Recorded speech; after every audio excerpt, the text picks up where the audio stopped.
자, 앞 시간에 이어서 모의고사 제1회 실무수행 계속하겠습니다. 435쪽 6번부터 할 차례가 맞죠? 매입거래 4점. 매입거래 4점. 왜 4점일까? 네. 자료 설명을 한번 보겠습니다. 매출거래처에 추석 선물을 보내기 위하여 화장품을 구입하고 발급받은 전자세금 계산서입니다. 왜 4점인지 짐작이 가네요. 자, 세금 계산서고 매입세액이 7,000원이 있지만 이 7,000원은 공제를 받을 수 없는 매입세액이란 말이죠. 그래서 세금 계산서가 있으면서 매입세액을 공제받을 수 없다는 것을 우리는 유형을 54번 불공제라는 유형을 선택한다는 것입니다. 그래서 이걸 51번 과세매입으로 하면 4점을 빼버리겠다 이런 얘기죠. 54번 유형으로 입력하라 이런 얘기입니다. 자, 거래대금을 외상으로 했어요.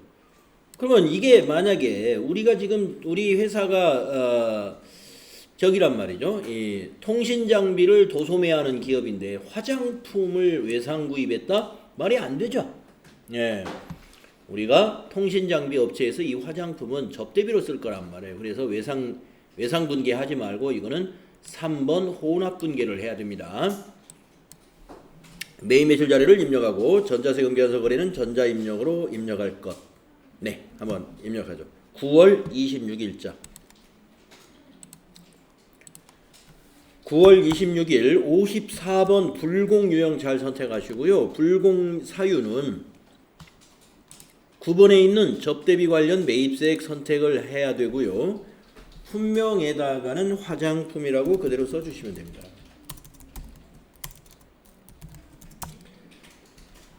예, 금액에는 7만원이 되겠고요. 공급가액 7만원. 그리고 거래처는 공급자가 장미 화장품이니까 장미라고 해주시고, 전자세금란은 전자세금 계산서니까 1번 해주시고, 분계는 외상이면 안 된다 이거죠. 혼합 분계해라. 그리고 이건 상품이 아니니까 접대비로 바꿔야 되고, 그리고 내려와서 대금을 미지급금으로 처리해야 되죠. 대변을 미지급금으로 회계 처리합니다. 77,000원. 미지급금 탭키 눌러서 미지급금의 거래처는 장미 화장품이 맞죠? 그래서 미지급금 회계 처리하시면 돼요.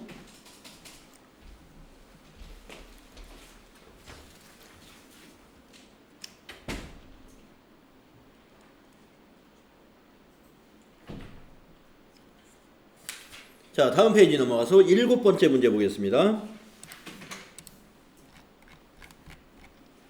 매입거래 3점. 총무부에서 사용할 사무용 책상을 구입했습니다. 여러분, 사무용 책상이다 그러면 비품으로 회계 처리하시면 돼요. 그리고 법인카드로 결제했으니까 카드 결제, 이게 미지급금으로 떨어져야 되겠죠. 매입 매출 자료 입력을 하시오. 자, 그러면 한번 입력을 해볼까요? 네, 날짜가 여기 있는 거래 날짜 9월 30일 날짜로 입력하시고, 공급가액에다가는 요 합계 금액을 입력하는 걸로 해야 돼요. 자, 9월 30일 카드로 매입을 한 거니까 57번 카과 매입이 되고요. 물음표 단추를 눌러서 카드사를 신한카드사 위에 있는 거죠. 신한카드 선택하시고, 품명에다가는 사무용 책상이라고 하면 되겠죠. 사무용 책상. 공급 가액에 합계 입력하시라 이겁니다. 143 플러스, 그리고 거래처 명에는 그 미도 가구가 되겠죠. 미도가구, 카드 매출 전표에 미도가구라고 찍혀 있죠. 전자세금은 이게 카드니까 방향키로 그냥 지나가자 이겁니다. 분계는 한번 4번 분계 한번 해봤어요. 네, 4번 분계 했더니 매입 시 카드 거래는 외상 매입금이 아니라 미지급금으로 제대로 돼 있네. 네. 미지급금 맞죠? 신한카드사에 미지급한 거다. 그리고 부가세 대급금 이거 매입세 공제 받을 수 있는 거죠? 그래서 부가세 대급금 자산 처리하고. 근데 사무용 책상이 상품이 아니다 이겁니다. 비품으로 해야 된다. 그래서 잊지 말고 이거 상품을 꼭 비품으로 고쳐야 된다. 비품 안 고치면 틀리죠.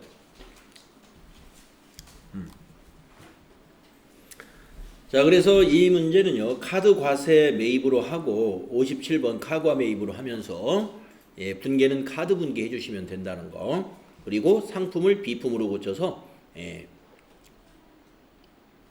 마무리를 잘 해야 됩니다. 자, 이렇게 해서 모의고사 1회에 부가가치세 문제까지 다 우리가 해봤고요. 이제 결산 문제 해보도록 하겠습니다. 결산은 모두 8점이 배점이 되고요. 수동결산 하나 나왔네요. 두 개가 나왔네요. 수동결산에 1번 2019년 9월 1일에 판매 영업소에 6개월분 임차료를 지급하였으며 결산일 미경과분에 대하여 정리분계를 하시오. 월할 계산할 것 이랬습니다. 이게 일단 문제 하나예요. 자, 이제 1번 문제부터 먼저 하겠습니다. 자, 내용을 파악을 잘해야 돼요. 9월 1일부터 내년 2월까지입니다. 내년 2월까지 6개월분이에요. 이거 6개월치를 9월 1일 날 120만 원을 지급했어요. 그러면 한 달에 20만 원이죠? 6개월에 120이면 한 달에 20만 원이죠. 6, 2, 12.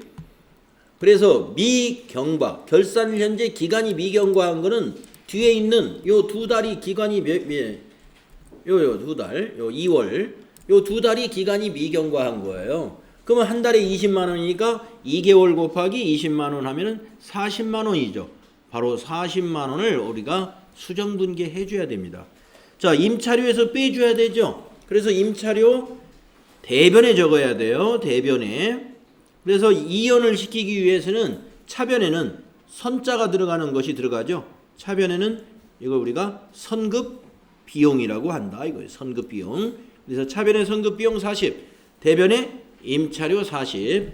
자, 12월 31일 날짜로 일반 전표에 입력을 하는 겁니다. 12월 31일자로 대변에 임차료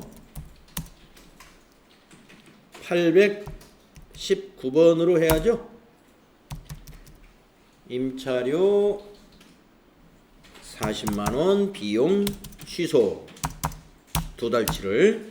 그리고 차변은 선급 비용이다. 자산 처리 133번 선급 비용 40만 원. 이렇게 해야 합니다. 그 다음에 한 문제가 더 있었죠. 2번 문제 보죠. 전기말 농협으로부터 차입한 장기차입금 중 500만 원은 2020년 1월 20일 날 만기가 도래하고 회사는 이거를 상환할 계획입니다. 이랬습니다.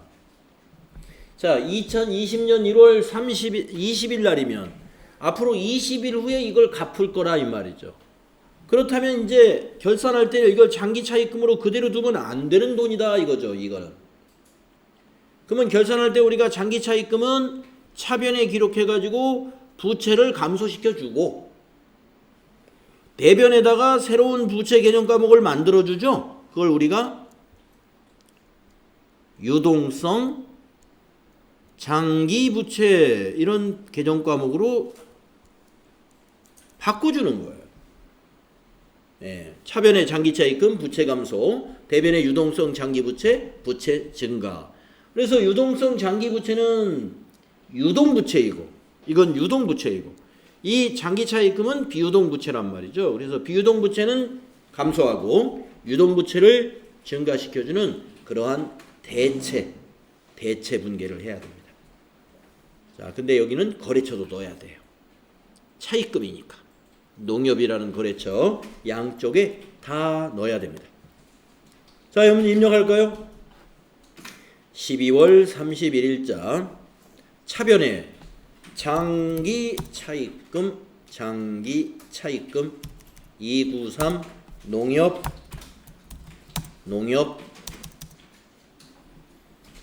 금액은 500만원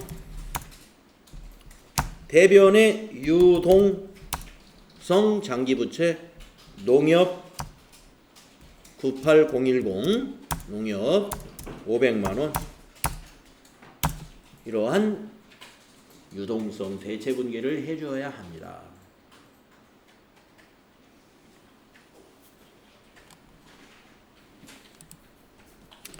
자, 이렇게 해서 이 두 문제를 4점 주겠다 했습니다. 4점 결산분계를 입력해서 당기순이익에 반영해라. 결산분계 하라는 얘기예요. 요게. 그 다음에 이제 2번 문제는 어떤 문제입니까? 결산자료 입력에 의한 자동결산 문제가 나온단 말이죠. 네, 유형자산 내역을 줬어요. 유형자산 내역을 하나 뚝 줬습니다. 자료 설명을 보면 제시된 자산에 대해서만 감가상각을 하기로 한다.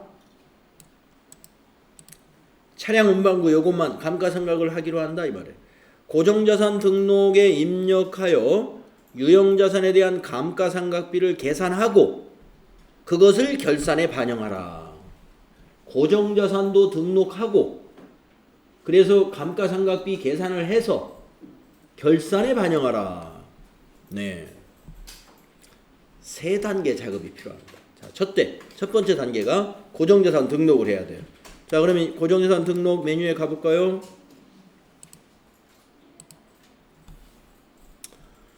자, 차량 운반구니까 여기서 물음표 단추 눌러서 차량 운반구 208번 확인 엔터 하시고, 네, 코드 1000번 사사는 포터2 취득일 2019 0809 기초과액에다 넣으면 안 돼요. 왜? 2019년이면 당기에 매입한 거니까 4번에다 넣어야 돼. 4번 신규 취득 및 증가에다가 900만원 입력하시고 그 다음에 엔터로 가가지고 상각 방법은 정률법이다. 그러니까 그대로 두시고 엔터에서 10번 내용 연수 5하고 엔터 치시고 그 다음에 거기 뭐지냐 그 용도 영업부니까 여기를 경비 구분을 800번대 그대로 두시고 그러면 감가상각비는 여기 이미 계산돼 있어요. 네, 8월 달부터 8, 9, 10, 11, 12 5개월치 감가상각비가 요만큼이다 이겁니다. 이거 메모에다가 하는 것보다는 자 이걸 닫아요. 닫고 다시 어디로 가느냐, 월별 감가상각비 계상이라는 메뉴를 쓰는 게 더 좋아요. 월별 감가상각비 계상 해가지고 결산월을 12월로 입력합니다. 경비구분은 그냥 엔터 치세요. 그러면 여기 포터 나타날 거예요. 이 아까 그 금액 여기 보이죠? 여기 12월 감가상각비라고. 이거를 저장을 합니다. 자, 어떻게 저장하느냐? 그냥 요 닫으면 돼. 월별 감가상각비 계상 이 창을 닫으면 저장하시겠습니까? 해서 예 해주면 돼요. 그리고 나서 이제 결산자료 입력으로 가는 겁니다. 자, 이제 결산자료 입력으로 가는 거예요. 일로. 자, 입력을 눌러보세요. 결산자료 입력. 그래서 여기는 1월부터 12월이라고 입력을 합니다. 그리고 이 창에서는 확인을 누르죠. 그런 다음에 감가상각비를 자동으로 알아서 넣어주는 게 어디 있어요? 기능모음에 있죠. 기능모음에 가가지고 감가상각비 반영하면은 아까 그 160 얼마 떠요. 예, 뜨면 밑에서 결산 반영 누르면 지가 그 칸을 찾아서 딱 입력이 돼 버렸어요. 여기 딱 차량 운반군 안에. 예. 이렇게 하는 게 제일 좋아요. 이런 문제가 나오면. 그리고서 이거 어떻게 이제 점표 추가 이거 눌러서 마무리해야죠. 그래서 위에 있는 점표 추가 누르고 추가하시겠습니까? 나오면 예 한단 말이죠. 완료되었습니다 하면 또 한번 확인. 그러면 끝난 거예요. 자, 궁금하다 하는 분은 이걸 닫고 일반 점표에 와서 조회해 보면 여기 감가상각비 반영된 점표가 결차 결대로 넘어와 있죠. 네.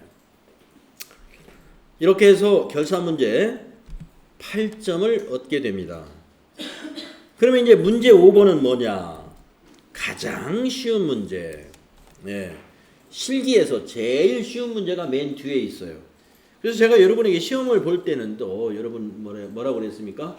어려운 문제 가지고 씨름하지 말고 단번에 해치울 수 있는 문제부터 한번 쫙 풀어라 이거야. 예.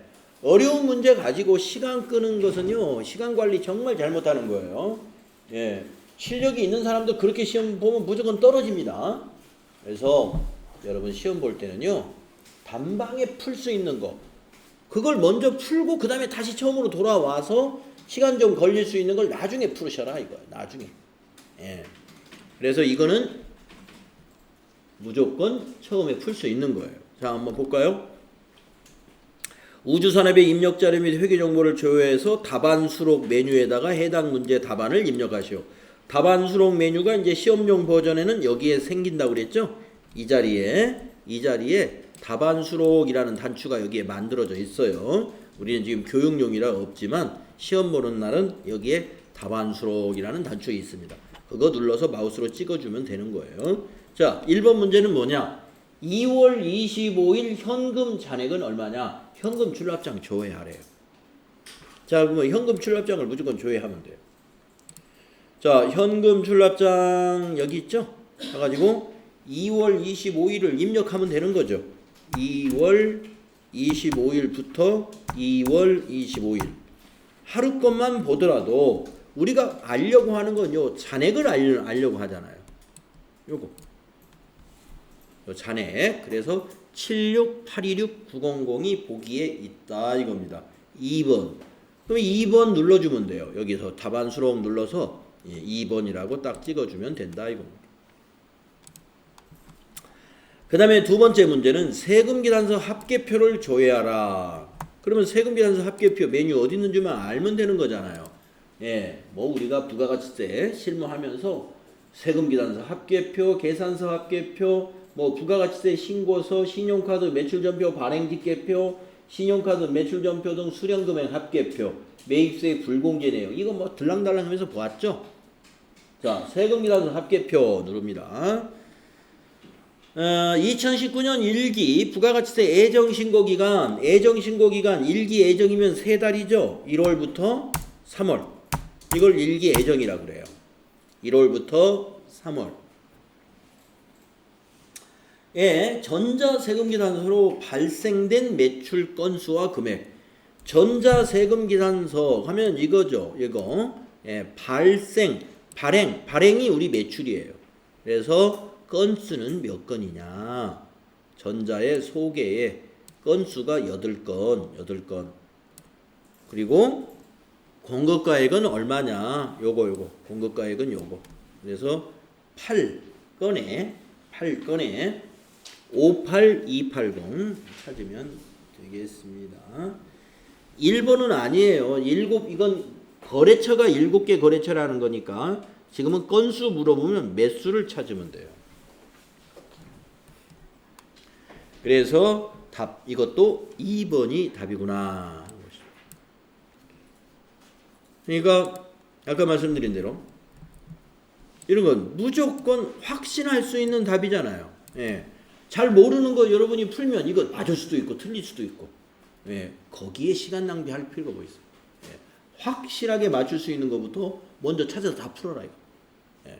그리고 이거 모르겠는데 하는 것은 나중에 푸세요. 나중에.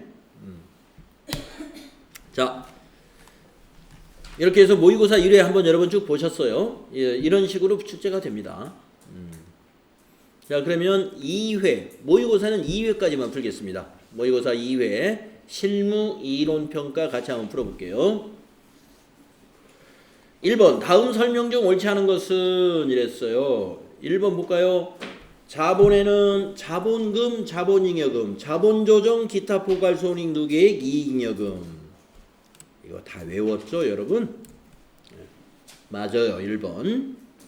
2번 자본금은 주식 발행 수에 액면 금액을 곱한 계산. 맞았죠? 예, 자본금이란 액면 금액이에요.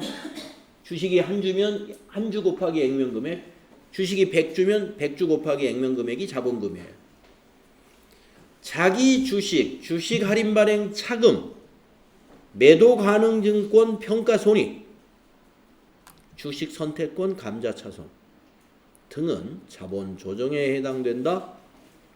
이거 끼지 말아야 될 게 하나 끼어 있죠. 요게 지금 잘못 들어왔어요. 3번에 매도 가능 증권 평가 손익은 이 감자차손이나 주식 할인 발행 차금이나 자기 주식이나 이런 거하고 섞어서는 안 되죠. 요거는 자본 조정이 아니죠. 매도 가능 증권 평가 손익은 뭐예요? 기타 포괄 손익 누계액이다. 그래서 3번이 틀린 거죠. 4번은요. 자본잉여금에는 주식 발행 초과금, 자기 주식 처분이 감자차익이 해당된다. 다 외웠잖아요, 여러분들 이거. 예. 하여튼 개정 과목은 외울 건 외워놔야 됩니다. 그래서 3번이 답인 거예요. 다음에 2번 다음 자료에 근거한 상품의 단기 순매입액은 얼마냐 이랬습니다. 자, 단기 순매입액. 자, 3개의 자료를 줬는데 상품 50개를 개당 3,000원에 매입했어요. 그러면 50개 곱하기 3,000원 하면 3호 15에다가 동그라미가 4개다. 두 번째, 매입 시 5,000원의 운송 비용이 발생했어요. 운송 비용은 상품의 매입 원가에 넣습니까? 넣지 않습니까? 넣어야 돼요. 운송비 포함. 순매입액에 넣어야 돼요. 운송비. 우리가 상품을 살 때 들어가는 모든 제 비용을 다 포함시켜야 되죠. 그 다음에 세 번째, 외상 매입금을 조기에 지급하면서 2,000원의 할인을 받았어요. 매입 할인을 받았군요. 빼기 2,000원. 이게 답이죠. 예. 자, 15만 원에다 5,000원 더했다가 2,000원을 빼면 3,000원만 더하면 15만 3,000원. 답은 3번이 되겠구나.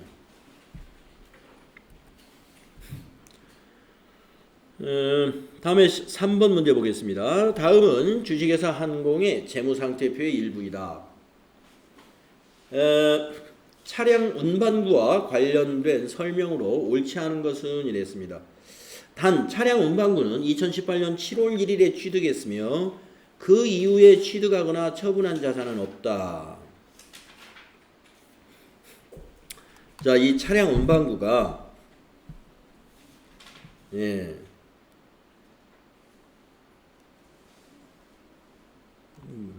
뭘 구하라는 거죠, 그러니까?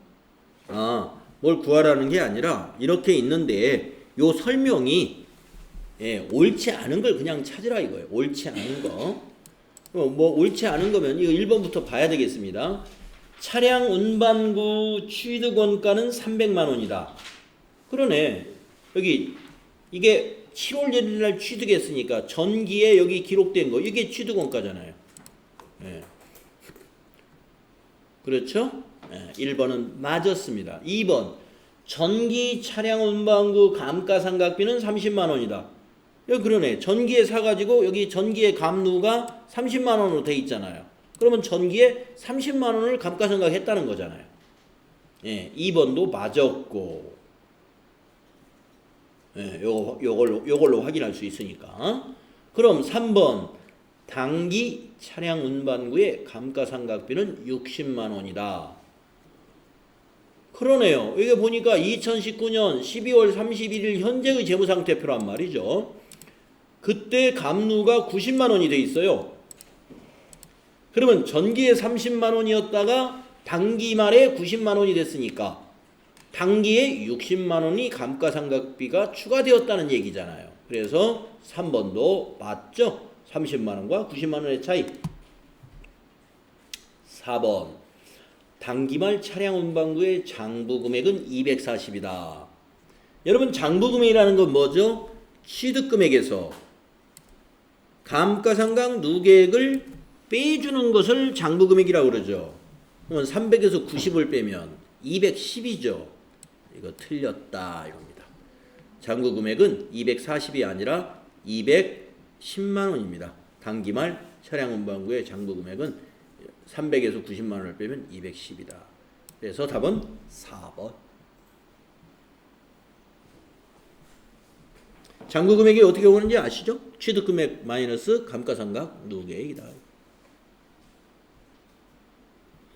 다음 문제 4번 볼까요? 네, 주식회사 한공이 주당 액면 금액 5,000원인 보통주 100주를 3,000원의 현금 발행을 하였을 때 이때의 회계 처리로 오른 거. 자, 아까 모의고사 1회에서도 우리 주식 발행에 관한 분계 문제 나왔죠. 예, 2회에도 나왔네요. 근데 아까는 5,000원짜리를 7,000원에 발행했었어요. 아까 1회에서는. 근데 오늘 2회에서는 액면가 5,000원이에요. 그런데 3,000원에 이건 할인 발행한 거죠. 현금 발행했으니까 차변에 현금이 들어왔을 것이고 대변에는 자본금이 얼마 이렇게 나와야 되는 그런 분계입니다. 자, 옳은 것을 한번 찾아보세요. 정혜숙 씨 옳은 거 한번 찾아볼까요? 2번인가요? 네, 그렇습니다. 자본금은 액면가로 계산해야 돼. 5,000원 곱하기 100주. 그 다음에 현금은 발행한 금액이 들어와요. 30만 원. 그 차액은 주식 할인 발행 차금으로서 자본 조정에 해당이 되죠. 네, 자본의 감소 항목입니다. 자본 조정. 그래서 2번. 다음 5번 문제. 다음 자료를 이용하여 매출 원가를 구하면 얼마냐. 이렇게 뭐 매출 원가를 구하라 이런 문제가 나오면 시험지 여백에다가 이렇게 T자를 딱 그리셔라 이거예요. 그래가지고 여기가 이제 상품이라고 여러분이 생각하시고, 상품에 여기가 기초, 여기는 매입, 여기는 기말, 여기가 매출원가 들어가는 자리다 이거예요. 그러면 기초 15만원, 매입 5만원. 그런데 매입 애누리가 있고 매입 할인도 있고 매입 환출도 있네요. 이 세 개를 몽땅 빼야 되죠. 그러면 매입에서 빼야 될 게 5,000원에 3,000원, 8,000원에 만원을 빼야 되겠군요. 딱 만원이네. 그러면 여기 빼기 만원 적어봅시다. 자, 그러면 차변의 합계 19만원. 차변의 합계 19만원. 대변 19만원 만들면 되는 거죠. 기말은 여기 딱 알려줬어요. 10만원이다 이거. 기말이 10만원. 그러면 여기 들어가는 건 9만원이다 이겁니다. 여기 들어가는 게 바로 상품 매출원가예요. 그래서 답은 9만원 찾으면 1번에 답이 있다. 그래서 이런 문제 나오면요, 여러분 상품 T 계정을 그려가지고 이렇게 네 개의 항목을 채운다고 생각하시면 돼. 그럼 아주 쉽게 해결이 됩니다. 요령을 아셨죠? 이런 문제만 나오면 그냥 척하니 맞출 수 있어야 돼요. 복잡하다고 생각하면 안 돼요. 이런 거는. 다음에 6번 문제 보겠습니다. 다음은 유가증권의 평가에 관한 내용이다 그랬어요. 한번 볼까요? 단기매매증권은 공정가치로 평가하며 결산 시 장부금액과 공정가치를 비교하여 무엇으로 분류하고, 비교하여 무엇으로? 단기손익, 기타 포괄손익. 단기손익. 그렇죠? 여러분 단기매매증권의 평가는 단기의 손익계산서에 간다고 그랬잖아요. 그래서 단기손익.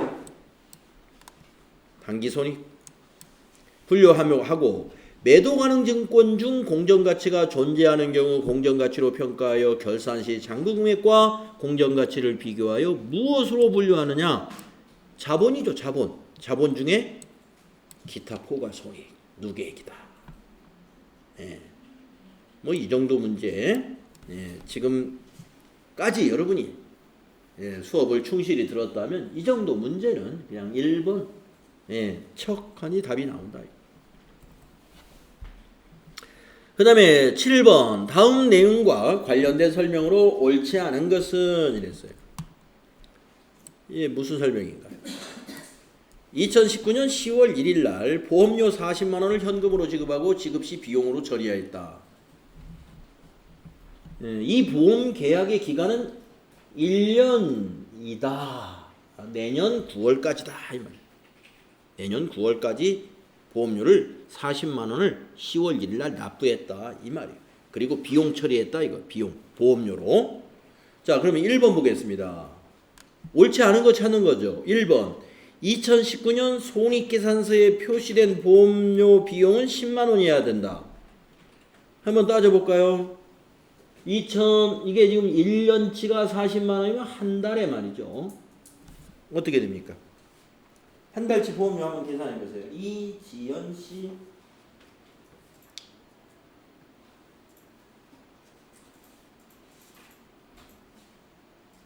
이지연 씨. 네. 한 달에 얼마입니까? 한 달 보험료는?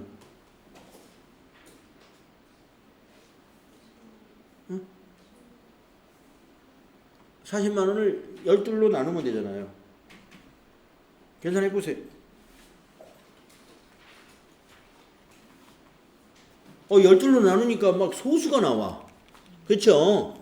예, 그러면 당황스럽죠? 자, 그러면 한 달치 계산하지 말고 여기 2019년도 거를 생각해 봐요. 그러면 10월, 11월, 12월 요 세 달이 2019년도 거죠?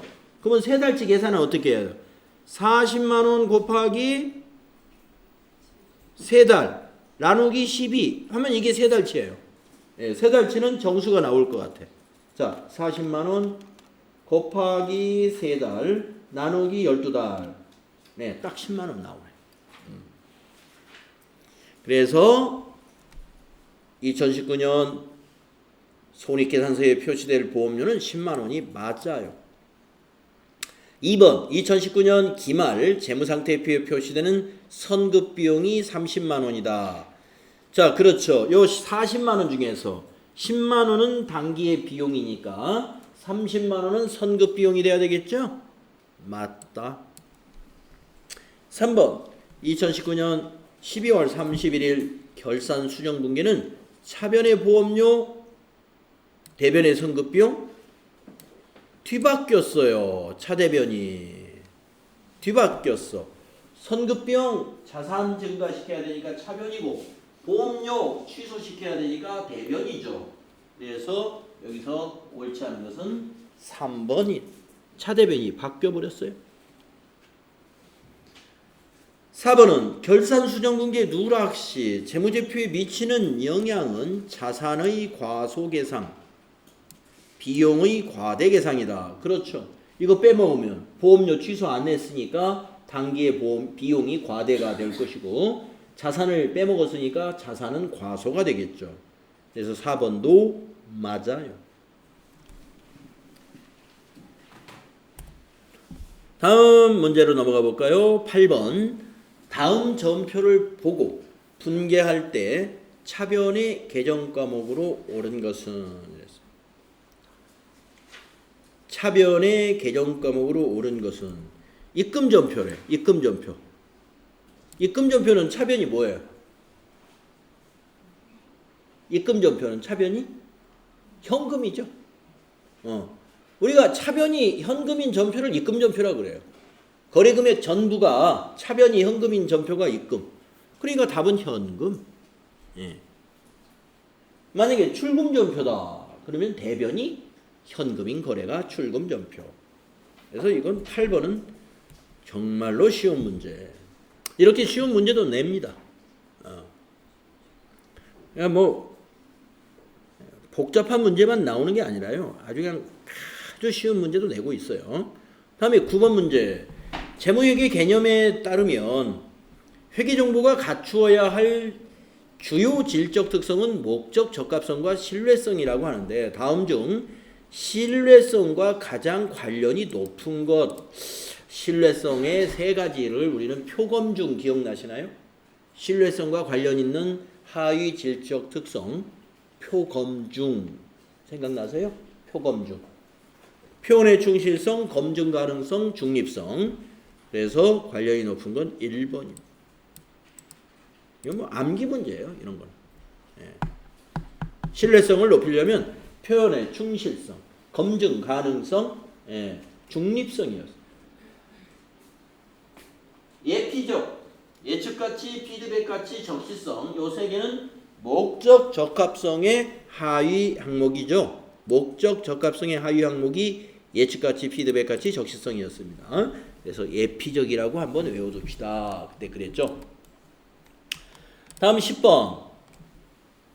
내부 통제제도의 구성 요소에 해당하지 않는 것은, 자, 내부 통제제도, 아까 모의고사 1회에서는 내부 통제제도의 목적을 물어보는 문제였습니다. 이번에는 구성 요소.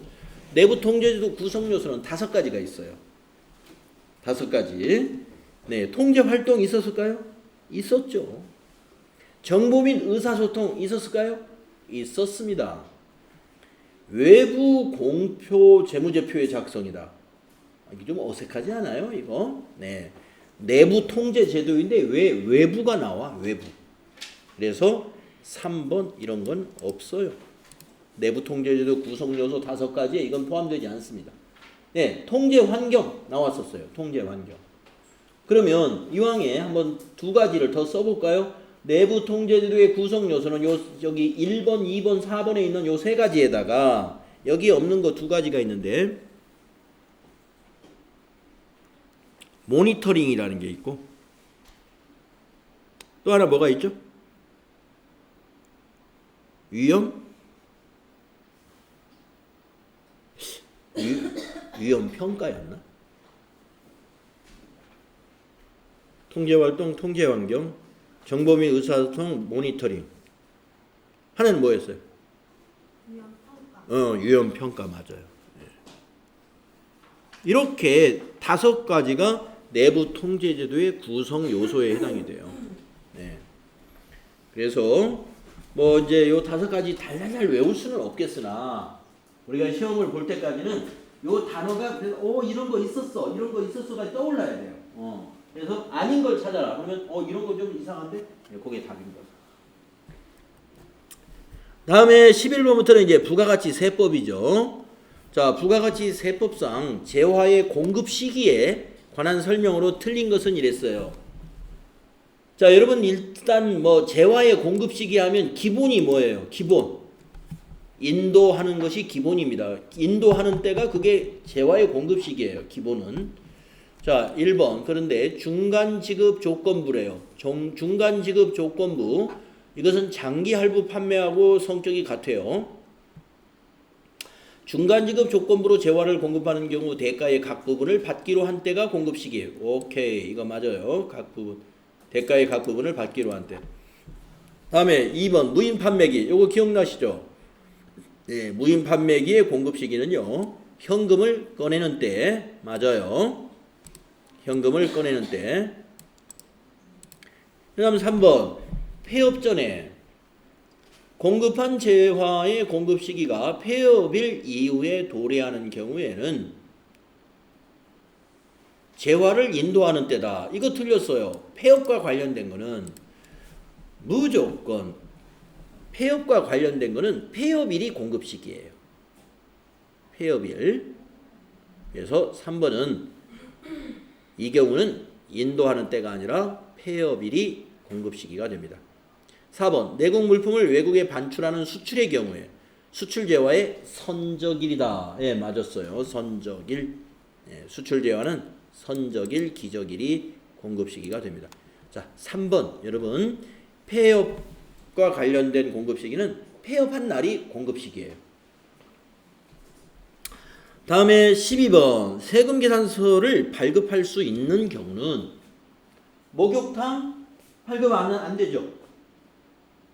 컴퓨터 제조업자가 컴퓨터 공급하는 거 당연히 되겠죠. 예. 발급할 수 있는 건 2번이잖아요. 2번. 미용업자 안 됩니다. 택시 안 됩니다. 그래서 2번 12번 아주 쉬운 문제고, 그 다음에 13번은요.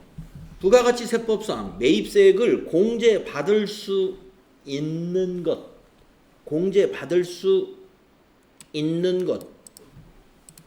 자, 비영업용 소형 승용차 구입과 관련된 거 안 되죠.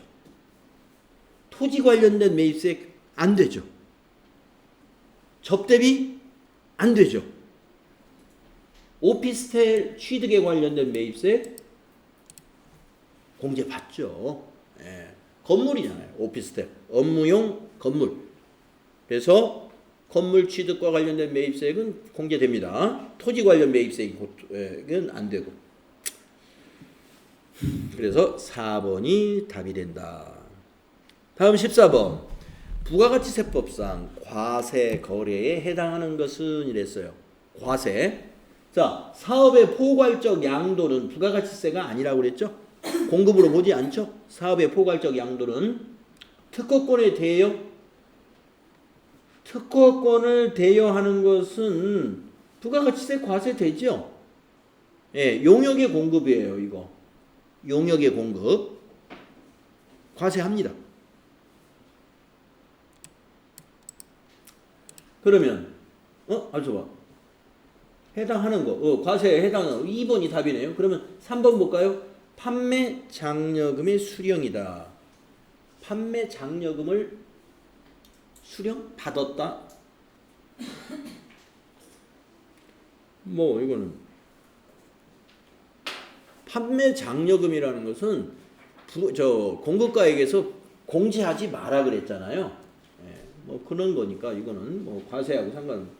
민사집행법에 의한 경매에 의하여 재화를 인도했다. 민사집행법, 민사재판으로 인해서 경매에 걸려가지고 재화가 다른 사람한테 넘어갔다 이 말이에요. 이거 부가가치세 과세 안 되죠. 그래서 2번이에요. 2번. 특허권의 대여는 과세다. 이걸 우리가 용역의 공급이라고 그러죠. 그 다음에 15번. 다음 중 부가가치세가 면세되지 않는 항목은 자동차 대여? 이거 면세 아니죠. 자동차 대여, 렌트카 사업, 과세예요. 과세. 1번이 답이네요. 자, 2번은 뭐냐. 국가나 지방자치단체에 무상으로 공급하는 재화는 면세예요. 작곡가가 작업상 제공하는 인적 용역도 면세예요. 미술관 입장료도 면세입니다. 네. 자동차 대여 사업은 과세 사업. 그래서 1번이 답이 된다. 네. 뭐 부가가치세 문제도 우리 어려운 문제 아니죠?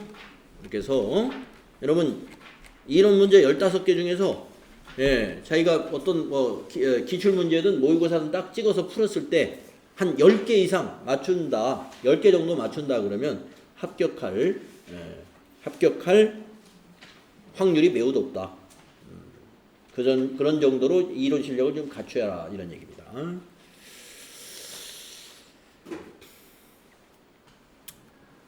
자, 그러면 10분간 쉬었다가 다음 시간에 이 실무 수행 평가 문제도 같이 풀어봅시다.